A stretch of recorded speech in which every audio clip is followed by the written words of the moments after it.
Three very clear objectives today.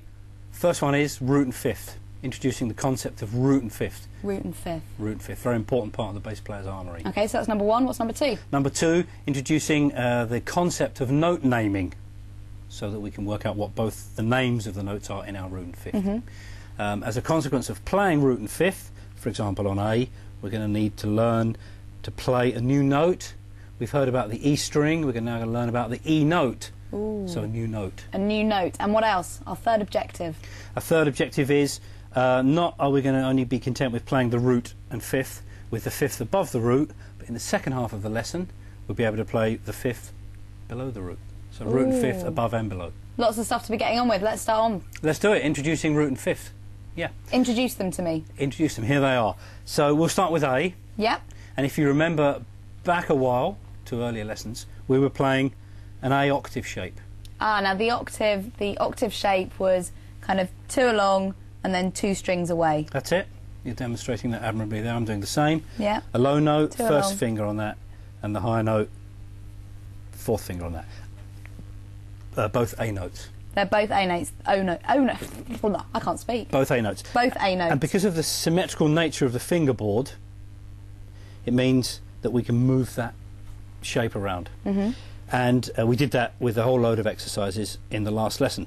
Yeah, we did. I mean, because that really follows on, doesn't it? We need to have learnt that in order to be up to scratch on this. Yeah, because this root and fifth shape is a kind of mini version of the octave shape. You described very admirably earlier this octave shape as two up and two across.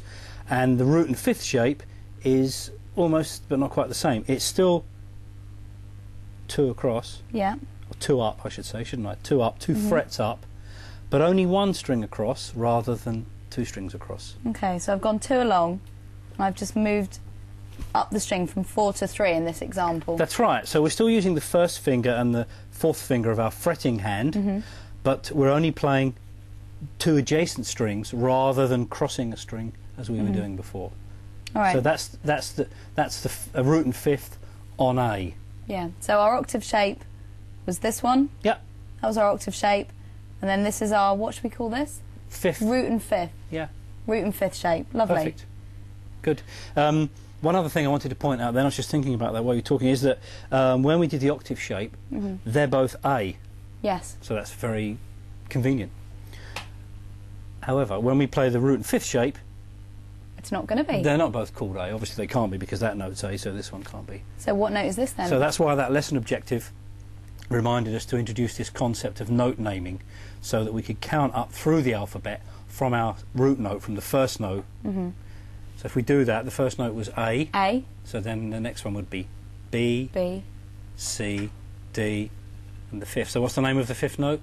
E. E. So all right, so literally just counting up those just five count up notes. through the alphabet, yeah.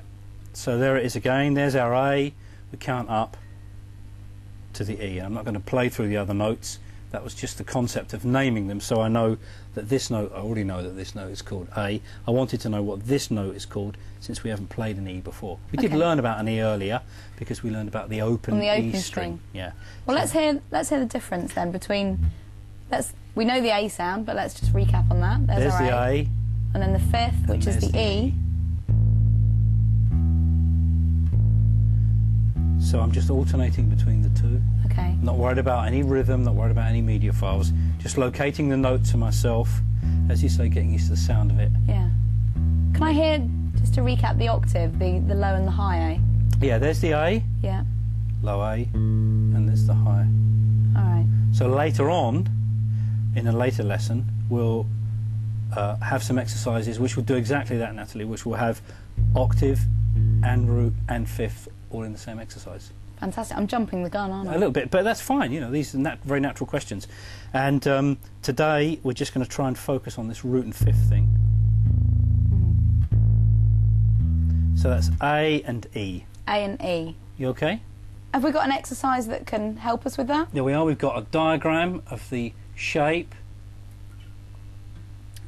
so that you can compare it. Everyone will be able to check their notes, and if you open the video clip, as I see you're doing, you'll be able to see it demonstrated clearly for us. This A root fifth, this is exercise 1. Just quarter notes. Yeah. And just that one bar, looped round and round. Just between the two. No movement in the fretting hand, just rocking right. back and 2 between the fingers. So I'm just remembering what I saw on the video clip and jumping on behind it.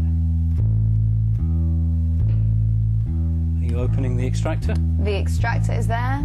I'm pushing play. Go.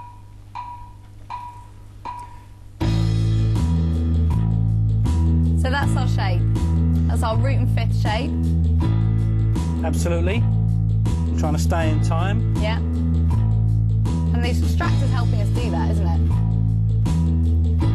So the good thing about the bass is you can carry these shapes and patterns or pictures around with you because they're transferable, as we'll see in a minute. You can move them to any other note. I was going to say, as that octave shape, we could move that around. I'm guessing that the root and fifth shape Absolutely. is equally as pliable or applicable. Thank you. Very good. So that was exercise 1. Root and fifth on A. The notes involved are A and E, and the important thing to take away from that, apart from the ability to practice it, is to name the notes and to appreciate and understand the shape. Yeah. All right, well, let's have a look. We've got another exercise here, exercise 2. Yeah, that's a good one. Developing root and fifth, moving it around. Again, this is the concept that we always try and utilise in the Gigajam Essential Bass Skills, as I'm sure everyone remembers, is the notes we've learned so far were A, G, C and D. And we've learned those in various different orders. So there's an exercise here which allows us to use those notes and build a fifth on each one of those notes and then connect them all up as an exercise. Okay, We should check each one first, I think. So we've done A and E. So if we just move that across a string, there's D. Yeah.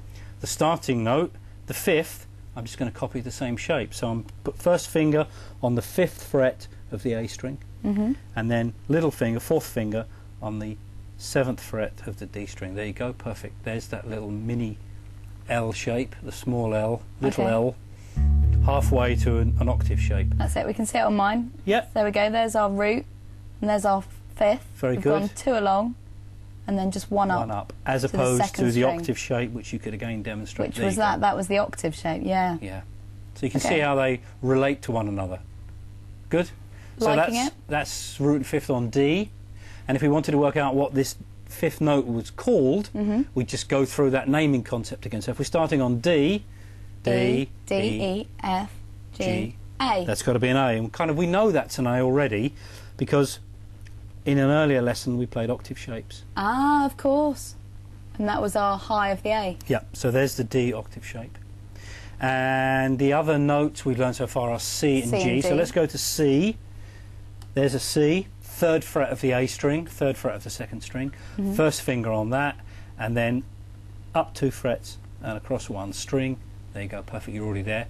And there's our root and fifth on C. Yep, so there's the C. And we should name that note as well so we know what the fifth is. C, D, E, F, G. Absolutely brilliant, well done, thank you. All right. And then finally down to the last... C. That's my G. Lovely. Finally down to the last note, we've learned the G, and then the fifth shape. 2 along, 1 up.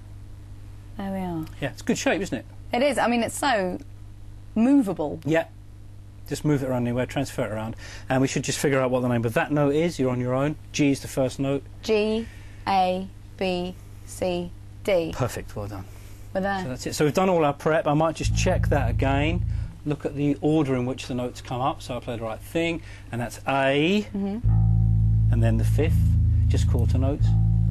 And then G to D, that's quarter notes. C to G. And D to E. So I can see each bar I have to play root and fifth starting on the root note. A, G, C, D. And a root and fifth on each of those. Do you want me to hit play? I'm ready to rock. Let's go. Do you want that Gigajam backing band with you? I'm ready. Here they come. So talk us through the notes. Okay, I'll start at the beginning of the exercise. All right. 1, 2, here it comes. A first. A. Root, fifth. Root, fifth. G, fifth. G, fifth. C, fifth. C, fifth, and then D to the fifth. And I just keep going if that's all right with you. First finger, fourth finger, first finger, fourth finger, first finger. I mean, all we've got here is these root notes that we've known for quite some time now through these lessons. That's right. And just that pattern. Yeah. And we're there. Yeah. So conceptually it's okay. We can see the shape. We're only playing quarter notes. There's no new note names, as you say. It's whether or not we can tie it all together. So I think you tied it together beautifully. Not too bad, not too bad. Sadly, the band got tired before I did. You'd think these electronic bands would be able to keep going. Terry, I mean, obviously, we've just gone through that 4 or 5 times, repeated that. How long do you think we're going to have to be practicing this realistically at home? Well, I'd want to do it a lot longer than that, and I wouldn't want to put too much a time frame on it. You know, I might do it night after night until I feel comfortable. You know, at the moment we've got a very gentle tempo, so maybe I'll put the tempo up and play it even faster. The important thing is being comfortable, isn't it? Yes.